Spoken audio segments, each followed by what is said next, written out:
SIR വളരെ ശ്രദ്ധയോടുകൂടി കൈകാര്യം ചെയ്യണം. നിങ്ങൾ ഈ വോട്ടർ പട്ടികയിൽ നിന്ന് നീക്കം ചെയ്യപ്പെട്ടിരിക്കുന്ന ആളുകൾ ആരാണ്? ഓരോ ബൂത്തിൽ നിങ്ങളുടെ വാർഡിൽ എത്ര ബൂത്ത് ഉണ്ടെങ്കിൽ ആ ബൂത്തുകൾ നിങ്ങൾ ശ്രദ്ധിക്കണം. അസംബ്ലി തെരഞ്ഞെടുപ്പിന്റെ ബൂത്തുകൾ നിങ്ങൾ ശ്രദ്ധിക്കണം. വോട്ടർ പട്ടികയിൽ നിന്ന് നീക്കം ചെയ്യപ്പെട്ടിരിക്കുന്ന 2002 മാനദണ്ഡം. 2002 ശേഷം വോട്ടർ പട്ടികയിൽ വന്നിരിക്കുന്ന എല്ലാവരും നീക്കം ചെയ്യപ്പെട്ടിട്ടുണ്ട്. ആ നീക്കം ചെയ്യപ്പെട്ട എല്ലാവർക്കും നോട്ടീസ് കൊടുത്തിട്ടുണ്ട്. അന്വേഷിക്കണം. നോട്ടീസ് കൊടുത്ത എല്ലാവരും അത് പൂരിപ്പിച്ച് തിരിച്ചു കൊടുത്തിട്ടുണ്ടോ?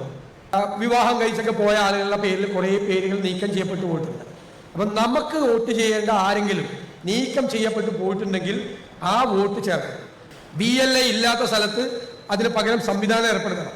BLOമാരുമായി ജനപ്രതിനിധികൾ എന്നുള്ള നിലയിൽ നിങ്ങൾ നല്ല ബന്ധം ഉണ്ടാക്കി ചിലപ്പോൾ ഭയങ്കര CPM-കാരൊക്കെ ഉണ്ടാവും അവിടെ, ചില സ്ഥലത്ത് കുത്തിത്തിരിപ്പുണ്ടാവും, അവരോട് പറഞ്ഞേക്കണം ഈ SIR പ്രക്രിയയിൽ BLOമാരെന്ന നിലയിൽ എന്തെങ്കിലും ക്രമക്കേടുകൾ കാണിച്ചാൽ അവരുടെ ജോലി കളയുന്നതാണ്.